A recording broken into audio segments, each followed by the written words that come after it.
Good morning विद्यार्थियों, welcome back.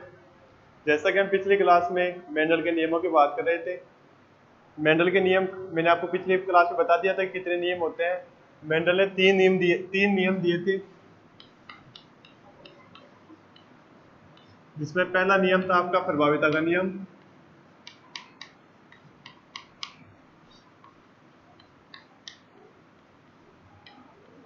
Law of dominant.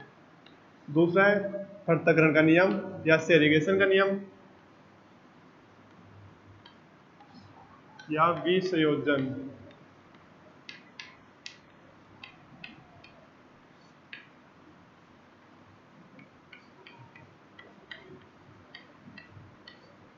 तीसरा था स्वतंत्र अपव्यय का नियम।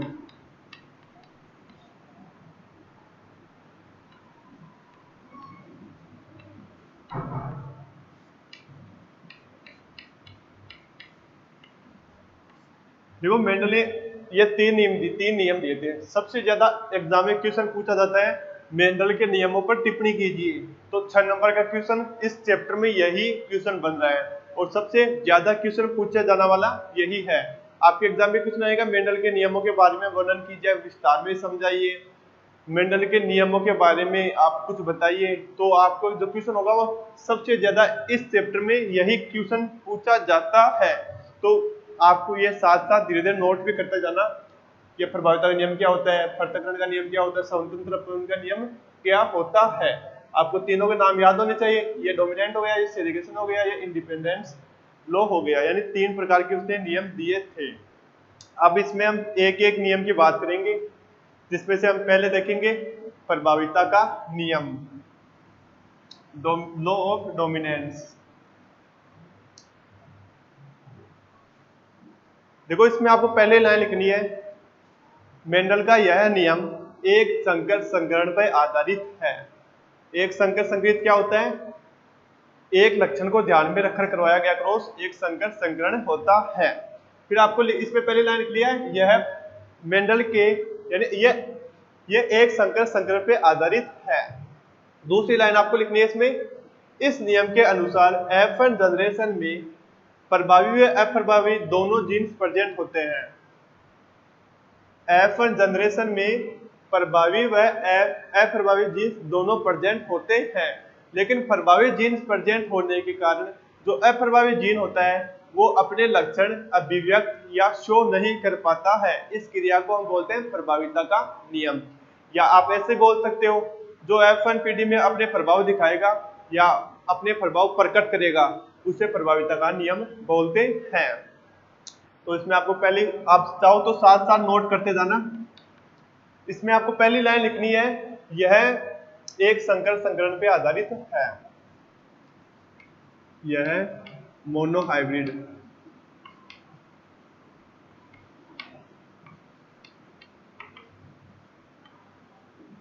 होता है, एक संकर संकरण होता है।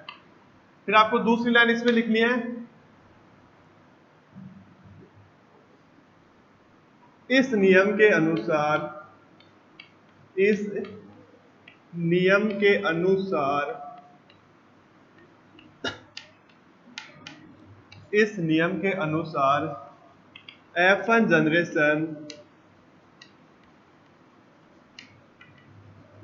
जनरेशन में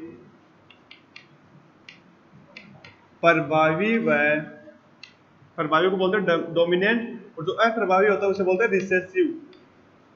प्रभावी व अप्रभावी दोनों जीन्स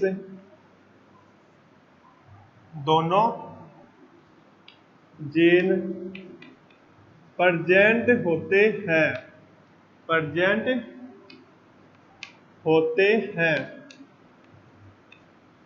लेकिन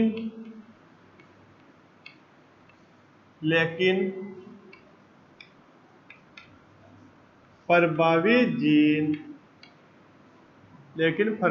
जीन्स की प्रेजेंस के कारण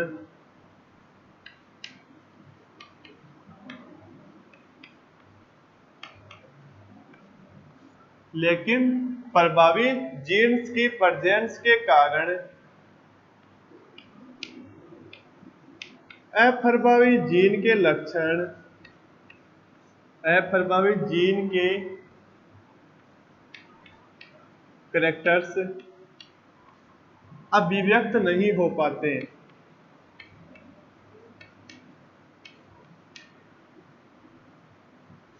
अभिव्यक्त नहीं हो पाते। अभिव्यक्त नहीं हो पाते। इस प्रक्रिया को या इस प्रोसेस को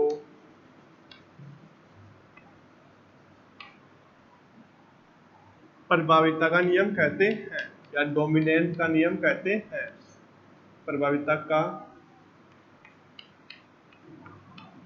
नियम कहते हैं।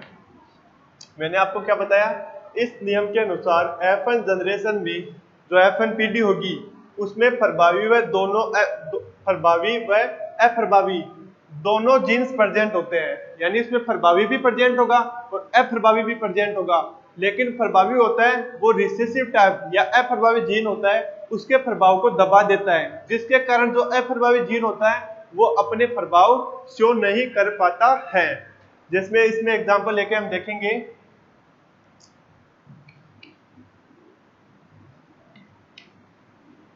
मेंडल के अनुसार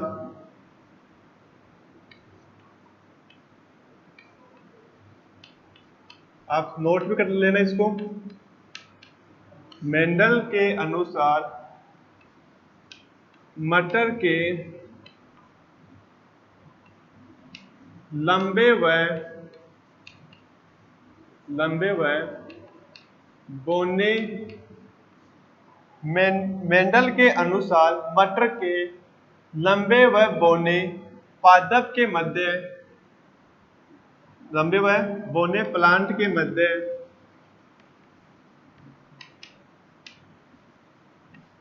क्रॉस करवाने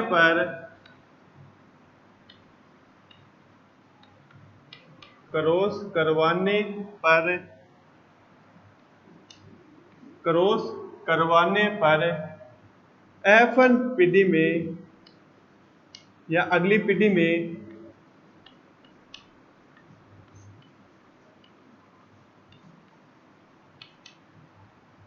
संकरित या हाइब्रिड F1 अगली पीढ़ी में हाइब्रिड लंबे पादप प्लांट प्राप्त होते हैं। अब देखो यहां से ध्यान से देखना, मैंने आपको पहले लाइन लिखवाई थी। इस नियम के अनुसार F1 जनरेशन में प्रभावी और अप्रभावी दोनों प्रेजेंट होते हैं। इसमें प्रभावी हो जाएगा कौन सा, कैपिटल टी, और जो अप्रभावी होता है वो होता है बोना टाइप का होता है। अप्रभावी होता है स्मॉल टी। दोनों प्रेजेंट है, दोनों जीन्स प्रेजेंट है, लेकिन इनके मध्य हम क्रॉस करवाएंगे तो प्रभावी जीन होता है जो लंबा होता है वो ही अपने जीन शो कर पाता है, और जो अप्रभावी जीन होता है वो अपने कैरेक्टर से शो नहीं कर पाता है। तो मैंने आपको क्या बताया है, F1 पीढ़ी में प्रभावी अप्रभावी दोनों प्रेजेंट होते हैं, लेकिन इनके मध्य हम क्रॉस करवाएंगे तो हमें किस टाइप का केमिक्स प्राप्त होगा, कैपिटल टी और स्मॉल टी। यानी जो F1 जनरेशन होगी उसमें स्मॉल प्लांट तो हमें प्राप्त ही नहीं हो रहा। यानी हमने एक तो लंबे प्लांट के मध्य क्रॉस करवाया, एक छोटे प्लांट के मध्य क्रॉस करवाया, यानी एक लंबा एक छोटा, इनके मध्य हम क्रॉस करवाएंगे तो जो F1 अगली पीढ़ी हमें प्राप्त होगी उनमें हमें बोने पौधे प्राप्त नहीं होंगे, और जो बोना पौधा है वो कैसा है, अप्रभावी। तो मैं आपको यही तो चीज बता रहा हूं, जो अप्रभावी होता है वो F1 जनरेशन में अपने कैरेक्टर शो नहीं कर पाता है। तो मैंने यहाँ पे लिखा है लंबे व बोने प्लांट के मध्य क्रॉस करवाने पर अगली पीढ़ी में हाइब्रिड लंबे ही प्राप्त होंगे। तो मैंने आपको लिखवाया प्रभावी तो होगा प्रभावी, और उसका क्रॉस किससे करवाएंगे हम, अप्रभावी के साथ। जिसमें प्रभावी तो हो गया कौन सा, कैपिटल टी, और अप्रभावी हो गया स्मॉल टी। अगर इसके मध्य हम करवाएंगे क्रॉस, ये तो गए इनके पेरेंट्स, और ये हो गया एक टी ये ले लो, एक टी इसमें से ले लो, ये हो गया आपकी F1 जनरेशन। तो जो प्लांट हमें प्राप्त होंगे वो लंबे प्राप्त होंगे, और जो अप्रभावी है जो छोटा है, तो F1 जनरेशन में एक भी प्लांट छोटा नहीं होगा। तो इसमें वो बता रहे हैं जो F1 जनरेशन होती है उसमें जो अप्रभावी जीन होता है वो अपना प्रभाव शो नहीं कर पाता है। तो अप्रभावी जीन इसमें से कौन सा है? ये छोटे वाला, ये तो लंबा हो गया, ये छोटे वाला होगा। ये F1 जनरेशन में अपनी कैरेक्टर शो नहीं कर पाएंगे। इनके मध्य हम क्रॉस करवाएंगे तो जो प्लांट हमें प्राप्त होगा वो हाइब्रिड लंबे प्राप्त होंगे। जो चारों F1 आप क्रॉस करवाओगे तो जो हमें जो F1 जनरेशन प्राप्त होगी उसमें हमें सभी हाइब्रिड लंबे प्लांट ही प्राप्त होंगे। ये आपका था प्रभाविता का नियम। वापस देखो, पहला नियम है प्रभाविता का नियम। इसमें आपको पहली लाइन लिखनी है, यह एक संकर संकरण पे या एक संकर संकरण होता है, या एक संकर संकरण पे आधारित होता है। हो गया। एक संकरण का मतलब क्या होगा? एक लक्षण को ध्यान में रख करवाया गया क्रॉस। तो हम यहाँ पे एक ही लक्षण को ध्यान में रख रहे हैं। जो प्लांट होगा उसमें एक ही कैरेक्टर्स की बात कर रहे हैं हम, या तो प्लांट होगा या तो छोटा होगा या बड़ा होगा। तो कैरेक्टर्स तो एक ही हो गया, उसकी हाइट हो गई। हाइट का हम ओनली हाइट पे ही हाइट की स्टडी कर रहे हैं, इसमें एक ही कैरेक्टर्स की बात कर रहे हैं।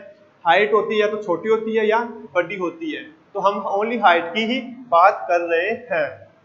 तो एक लक्षण को हम ध्यान में रखकर क्रॉस करा रहे हैं। वो लक्षण कौन सा है? इसकी हाइट। हाइट होती है तो लंबा होगा या छोटा होगा, हाइट की बात करेंगे। दूसरी बात आपको लिखना है, इस नियम के अनुसार F1 जनरेशन में प्रभावी व अप्रभावी व अप्रभावी जीन्स प्रेजेंट होते हैं। मैंने क्या बोला? प्रभावी व अप्रभावी जीन्स प्रेजेंट होते हैं, प्रेजेंट है। लेकिन प्रभावी जीन्स की प्रेजेंस के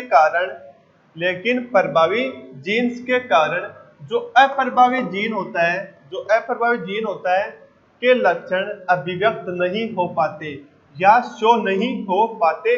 इस प्रक्रिया को हम बोलते हैं प्रभाविता का नियम। यानी जो प्रभावी होता है वो ही अपने कैरेक्टर शो करेगा, जो अप्रभावी होगा वो F1 पीढ़ी में अपने कैरेक्टर शो नहीं कर पाएगा। यहाँ पे ये प्लांट हमें प्राप्त होगा वो लंबा ही होगा, लेकिन हाइब्रिड संकरित प्रकार का प्राप्त होगा। यह आपका था प्रभाविता का नियम। अब इसमें कुछ प्रभाविता के नियम के इंपॉर्टेंस भी है।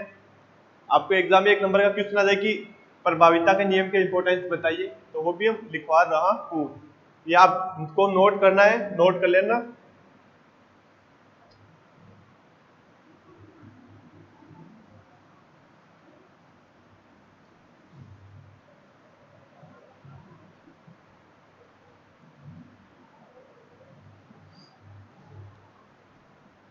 अब अगला है प्रभाविता के नियम के महत्व है या सिग्निफिकेंस।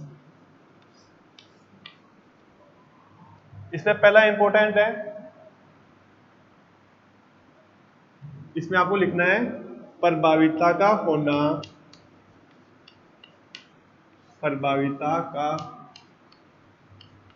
होना एनिमल्स के लिए या प्लांट्स के लिए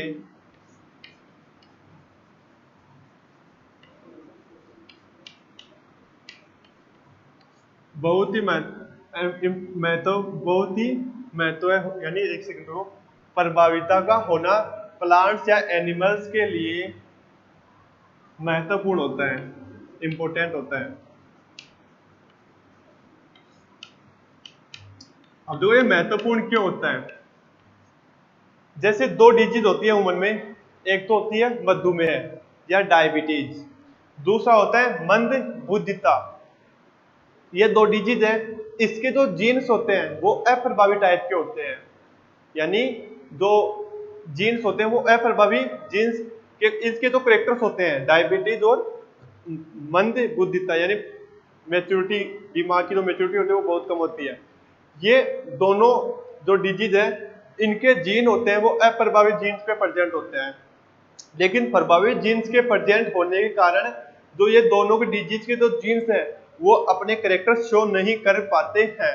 लेकिन कई बार क्या होता है कि जो प्रभावी जीन होता है वो बहुत ही यानी अपने जो करेक्टर्स होता है वो अपना शो नहीं कर पाता है, तो उस कंडीशन में क्या होता है, तो अप्रभावी जीन होता है वो अपने करेक्टर शो कर देता है, जिसकी वजह से एक पीढ़ी से दूसरी पीढ़ी में भी जो डायबिटीज होती है, जो मंदबुद्धिता होती है, वो एक पीढ़ी से दूसरी पीढ़ी में भी ट्रांसफर हो सकती है। जैसे आपकी डायबिटीज होती है, वो एक जेनेटिक डिजीज है, वो एक पीढ़ी से दूसरी पीढ़ी में जा सकती है। वो किस कंडीशन में जाएगी, जब उसमें मानो किसी के माता या पिता में किसी के डायबिटीज है, तो उसके बच्चे में भी डायबिटीज हो सकती है। वो किस कारण में होगी, जब प्रभावी व अप्रभावी दोनों जीन्स प्रेजेंट होते हैं, यानी ये तो आपका प्रभावी है और ये अप्रभावी जीन है सपोज, तो जो अप्रभावी जीन होता है ये आपका इस जीन के ऊपर डायबिटीज और मंदबुद्धिता का जीन्स पाया जाता है। लेकिन जो प्रभावी जीन होता है वो अप्रभावी जीन के जो करेक्टर्स होते हैं उसको दबा देता है, जिसके कारण जो अप्रभावी जीन होता है वो अपने करेक्टर शो नहीं कर पाता अगली पीढ़ी में। लेकिन कई बार क्या होता है कि जो प्रभावी जीन होता है वो अपने करेक्टर शो नहीं करता है, जिसकी वजह से जो अप्रभावी जीन होता है वो अपने करेक्टर शो कर देता है, जिसकी वजह से जो संतति प्राप्त होती है उसमें डायबिटीज या मंदबुद्धिता रोग हो जाता है। इसमें मैंने आपको पहले ही बात लिखाई है, प्रभाविता का होना एनिमल्स के लिए बहुत ही महत्वपूर्ण प्रक्रिया है। मनुष्य में होने वाले रोग, ह्यूमन में होने वाली डिजीज, मनुष्य में होने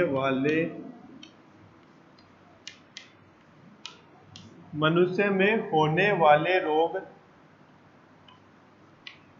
मंद बुद्धिता व मधुमेह है।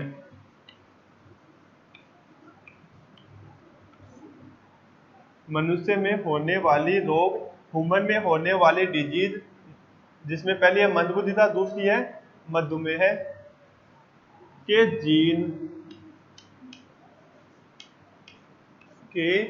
जीन अप्रभावी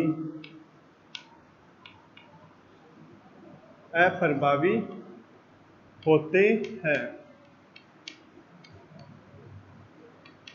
तथा ये प्रभावी जीन्स के द्वारा, डोमिनेंट जीन के द्वारा इनके करेक्टर्स को दबा दिया जाता है, दबा दिया जाता है, जिसके कारण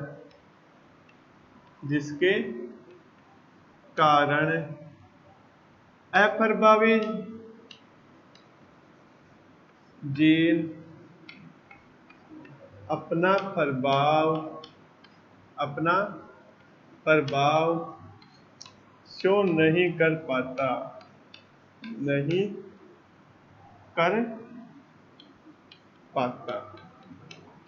इतनी बात लिखनी है आपको। इसमें महत्वपूर्ण क्या होता है, जो प्रभाविता होना एनिमल्स या प्लांट के लिए महत्वपूर्ण प्रक्रिया है। मनुष्य में होने वाले रोग मंदबुद्धिता व मधुमेह के जीन अप्रभावी होते हैं, यानी इसके जो जीन होते हैं वो अप्रभावी होते हैं, लेकिन प्रभावी जीन्स के प्रेजेंट होने के कारण इनके जो अप्रभावी जीन होता है उसके लक्षणों को दबा दिया जाता है, जिसके कारण ये अपने करेक्टर शो नहीं कर पाता है। इस प्रकार आपका था ये प्रभाविता का नियम, डोमिनेंस, लॉ ऑफ डोमिनेंस। ये आपका पहला था प्रभाविता का, इसमें डेफिनेशन देख ली, फिर इसमें हमने क्रॉस करवा के देख लिया, और फिर इसमें ये महत्वपूर्ण प्रक्रिया के महत्व क्या सिग्निफिकेंस है वो मैंने आपको बता दिया है, या आप लिख लेना। अब अगली बात करेंगे हम स्वतंत्र पृथक्करण का नियम, सेरीगेशन या विसंयोजन का नियम। हमने 3 नियम में से पहला नियम देख लिया है। कई बार एग्जामिनर क्या करता है, एक दो नंबर में भी क्वेश्चन पूछ लेता है, वो किसी भी नियम के बारे में पूछ सकता है।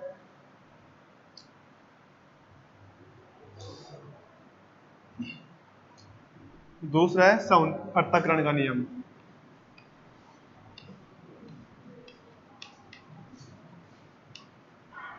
पृथक्करण का नियम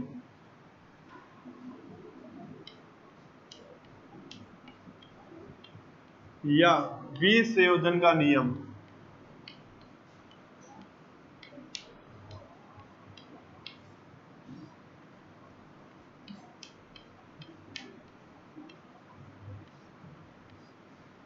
या शुद्धता का नियम।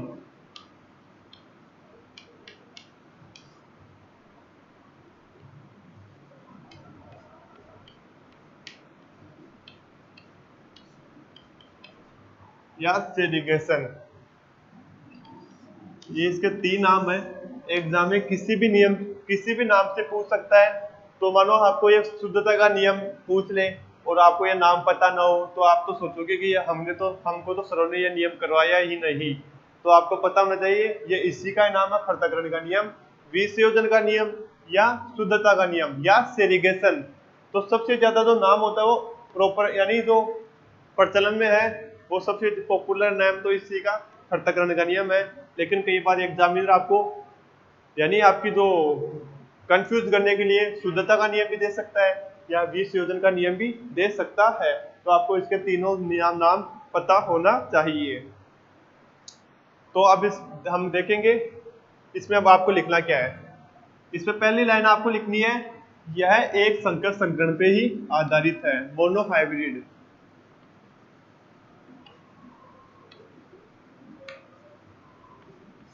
मोनोहाइब्रिड टाइप का या एक संकर संकरण पे आधारित है।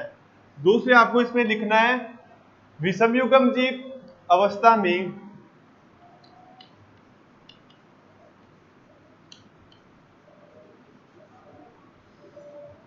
जो विषमयुग्म जीव बोलते हैं हेटेरोजाइगस।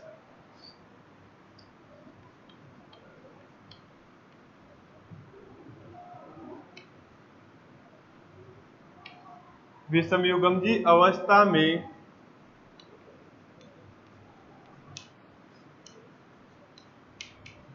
प्रभावी व अप्रभावी विषमयुग्म जी अवस्था में प्रभावी व अप्रभावी जीन एक साथ रहकर भी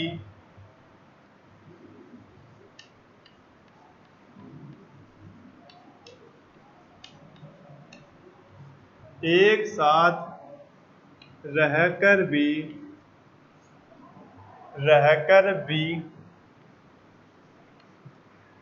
आपस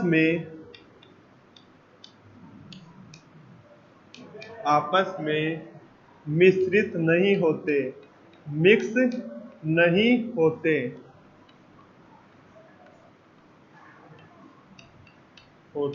हैं। और गैमीट्स फॉर्मेशन के समय और युग्मक निर्माण के समय और गैमीट्स फॉर्मेशन के समय और युग्मक निर्माण के समय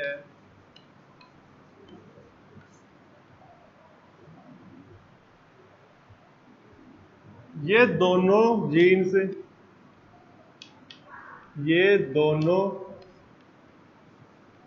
जीन एक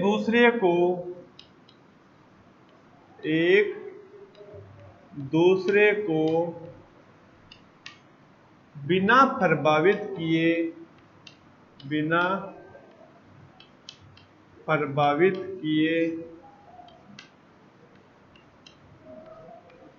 अगली पीढ़ी में, अगली नेक्स्ट जनरेशन में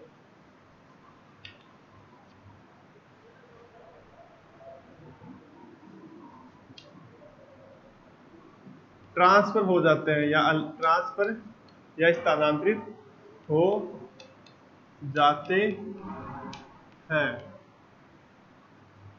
तो इस क्रिया को या इस प्रोसेस को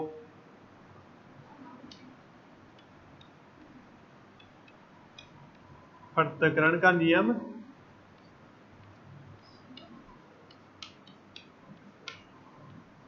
कहते हैं। अब मैंने देखो आपको क्या लिखवाया है, विषमयुग्म जी। विषमयुग्म जी आप जानते हो, यानी समयुग्म जी तो होता है जो दोनों युग्मक समान हो, उसे तो बोलते हैं हम समयुग्म जी।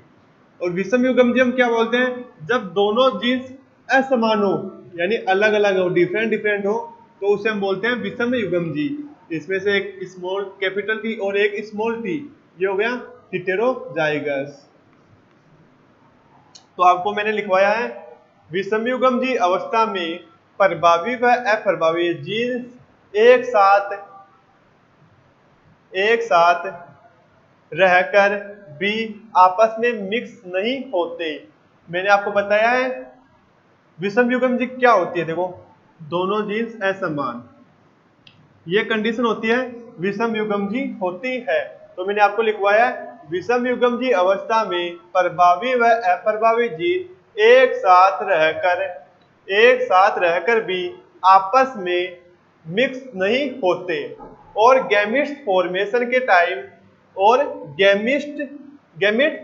के टाइम दोनों जीन एक दूसरे को बिना प्रभावित किए अगली पीढ़ी में ट्रांसफर हो जाते हैं।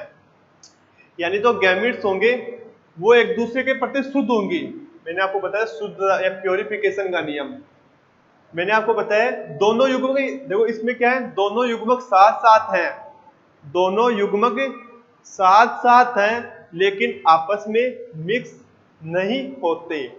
यानी इसमें एक तो कैपिटल टी होगा, एक स्मॉल टी होगा। कैपिटल टी स्मॉल टी क्यों होगा, क्योंकि हमने पहले लाइन लिखी है विषम युग्म जी अवस्था में। विषम युग्म जी अवस्था में जो दोनों जाइगोट्स होते हैं वो अलग अलग होते हैं, जिसमें एक तो स्मॉल टी एक कैपिटल टी, दोनों साथ साथ रहेंगे लेकिन वो आप कभी मिक्स नहीं होंगे। जैसे ही वो अगली पीढ़ी में जाएंगे तो जो जो आपका एक करेक्टर्स होता है स्पेसिफिक, वो 100% शुद्ध होता है, यानी मिक्स नहीं होंगे। और युग्मक फॉर्मेशन के टाइम में वो मिक्स है, लेकिन युग्मक फॉर्मेशन के समय दोनों जीन एक दूसरे को बिना प्रभावित किए अगली पीढ़ी में ट्रांसफर हो जाते हैं। यानी जो जितना शुद्ध है, प्योर है, जिस टाइम पर वो दोनों साथ रहेंगे तो भी शुद्ध रहेंगे, और अगर अगली पीढ़ी में वो जा रहे हैं तो भी वो शुद्ध होंगे। तो आपको एक एग्जाम्पल के द्वारा मैं समझाता हूँ, फिर आपको शायद समझ में आ जाए। मैंने आपको बताया, यानी हमें F1 पीढ़ी क्या प्राप्त हुई थी, ये पीढ़ी प्राप्त हुई थी F1 जनरेशन।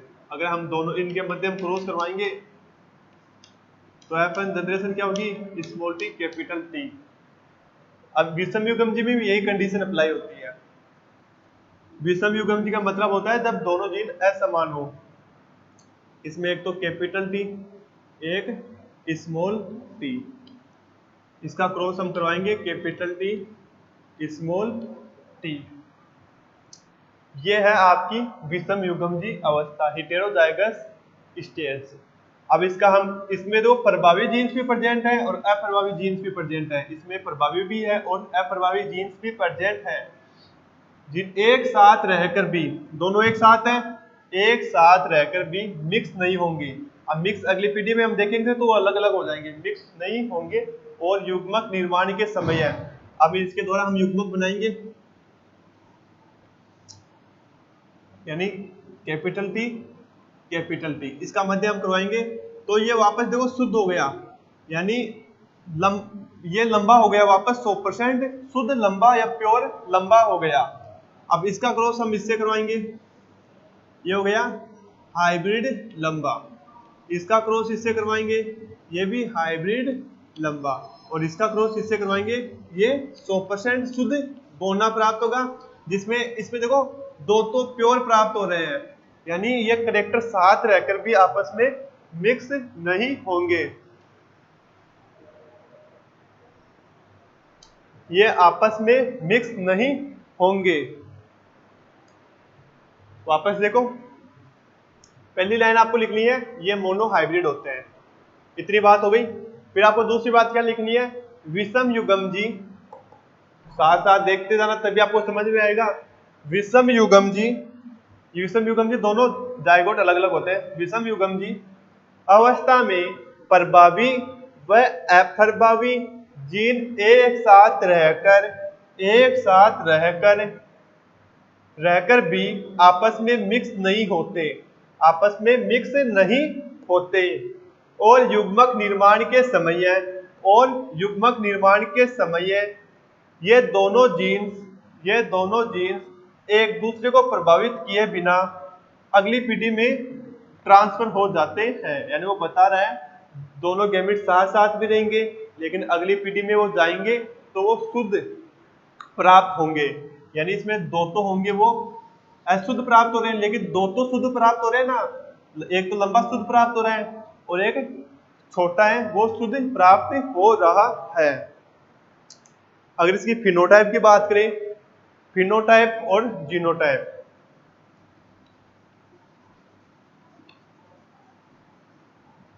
जीनोटाइप। फिनोटाइप में हम क्या करेंगे, इसमें देखो लंबे कितने हैं, चाहे वो शुद्ध लंबे हो या अशुद्ध लंबे हो, लेकिन आपको देखना है लंबे कितने हैं। तो इसमें देखेंगे ये लंबा है, ये भी लंबा है और ये भी लंबा है। यानी इसमें तीन तो हो गए लंबे, और बोने कितना है, एक बोना है। अब इसमें ये देखो शुद्ध लंबा कितना है और शुद्ध बोना कितना है और हाइब्रिड लंबे कितने हैं। शुद्ध लंबा कितना है, एक ही है, ये तो हाइब्रिड है, तो एक तो हो गया शुद्ध लंबा, और ये किस टाइप के हो गए, हाइब्रिड लंबे, और ये हो गया शुद्ध छोटा। तो इसका जीनोटाइप होगा वो एक 3:1 होगा, और फिनोटाइप होगा 1:2:1। ये आपका था ये था जीनोटाइप, फिनोटाइप, और ये है जीनोटाइप। तो एग्जाम में ये भी आपको कंफर्म याद होना चाहिए। अब इसके हम देखेंगे इंपॉर्टेंस, ये भी आप नोट कर लेना। अब देखेंगे इनके महत्व है।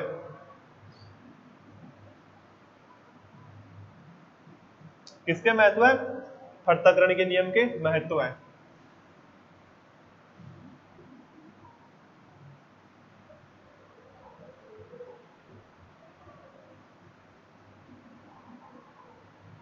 सिग्निफिकेंस या इंपॉर्टेंस,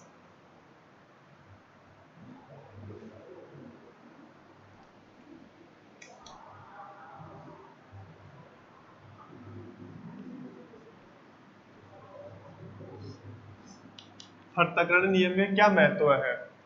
इसमें आपको पहला लिखना है, क्रॉस जीन्स में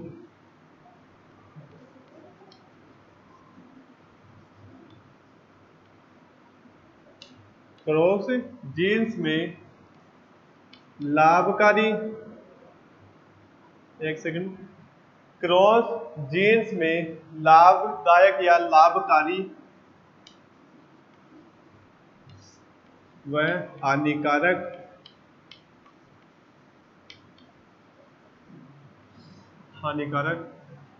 जीन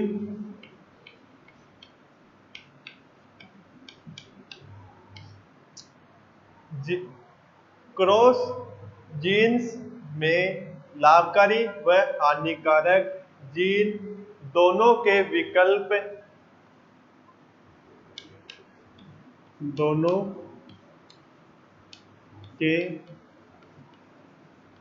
या ऑप्शन विकल्प साथ साथ आ जाते हैं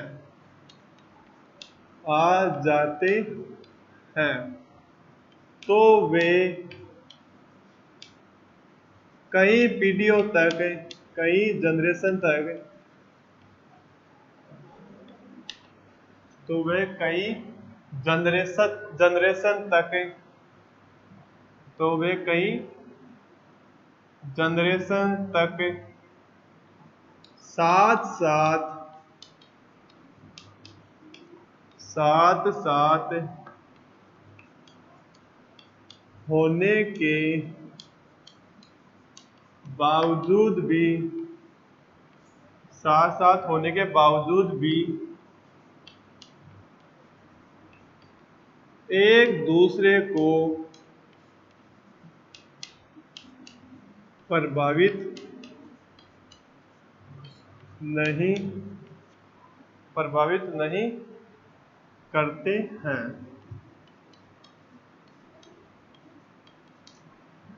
देखो इसमें क्या होता है, वो बता रहा है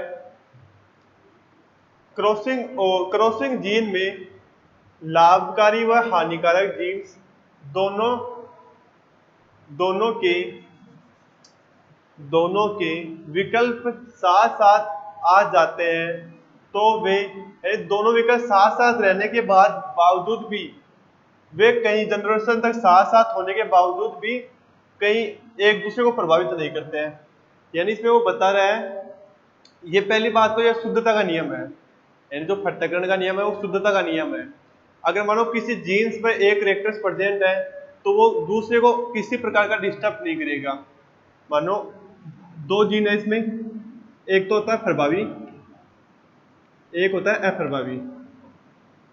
सपोज माना ये प्रभावी है और ये आपका अप्रभावी है। मानो जो अप्रभावी जीन्स है इस पे कोई डिजीज है या कोई बीमारी है तो इसके द्वारा क्या होता है कि जो बीमारी होती है वो इसके द्वारा दबा दी जाती है, यानी वो इसके द्वारा दबा दी जाती है जिसकी वजह से अपना प्रभाव नहीं शो कर पाएगा। दूसरा है ये है प्रभावी, इस पे मानो कोई डिजीज है या इस पे कोई बीमारी है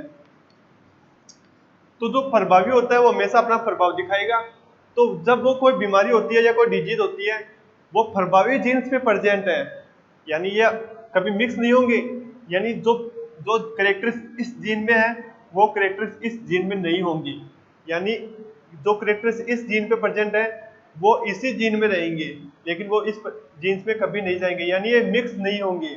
मैंने आपको पीछे लिखवाया था ये कभी मिक्स नहीं होते हैं और एक दूसरे का अगली पीढ़ी में ट्रांसफर हो जाते हैं। जब इनका गैमेट्स का फॉर्मेशन होता है तो वो एक पीढ़ी से दूसरी पीढ़ी में ट्रांसफर हो सकते हैं।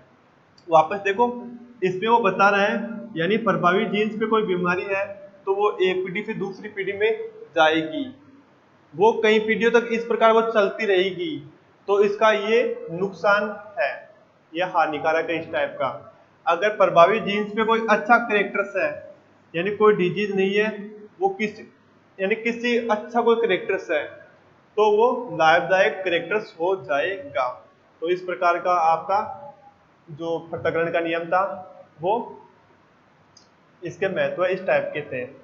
इसमें लाभकारी और हानिकारक दोनों टाइप के होते हैं। अब आपका है तीसरा स्वतंत्र अप्यून का नियम।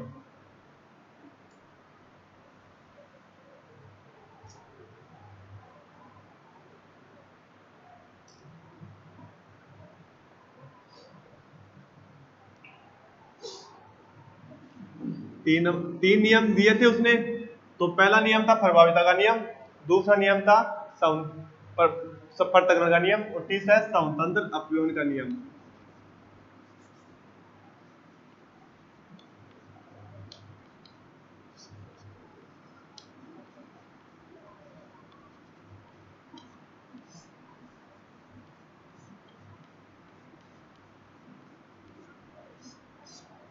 ये नियम है किसपे? डाई हाइब्रिड,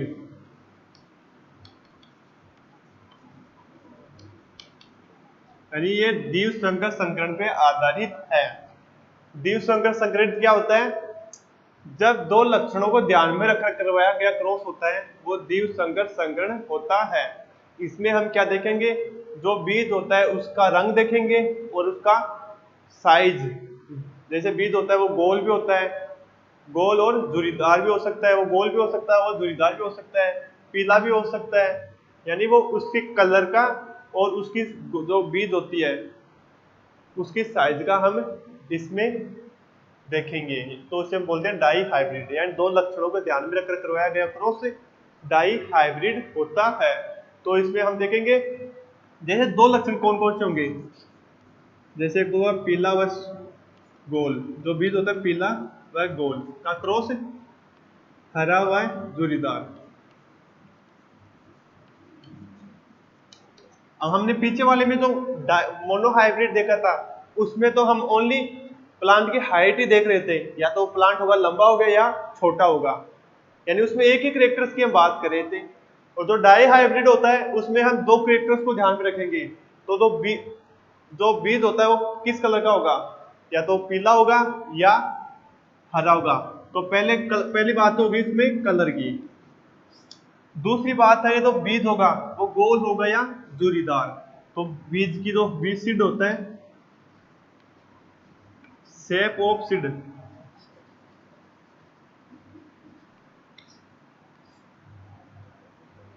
और दूसरी बात हम करेंगे बीज की आकृति कैसी होती है।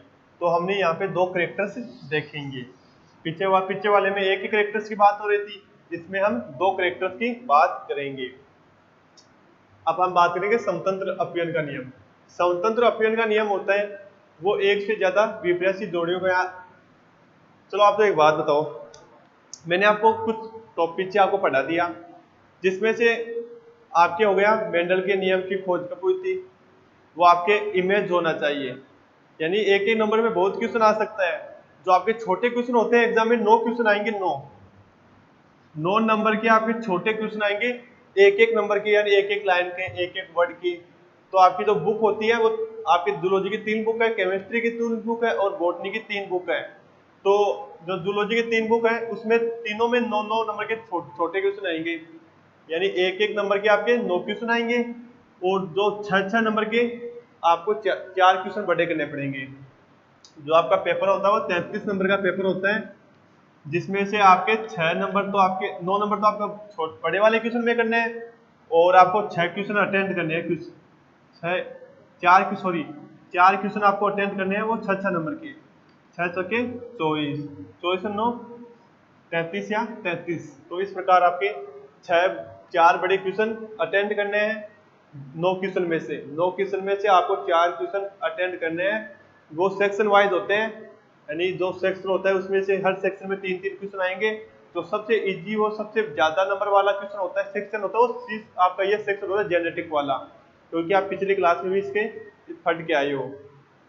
तो अब आप बात करेंगे समतंत्र अपयन की बात करेंगे। तो समतंत्र अपयन की बात हम अगली क्लास में बात करेंगे। समतंत्र अपयन क्या होता है। उम्मीद करता हूं मैंने आपको जो आज 2 नियम बताए हैं, प्रभाविता का और पृथक्करण का नियम, बहुत इजी है। आप पिछली क्लास में ये सब पढ़ के आए हो, तो उम्मीद करता हूँ आपको ये समझ में आया होगा। थैंक यू, धन्यवाद। जय हिंद, जय भारत।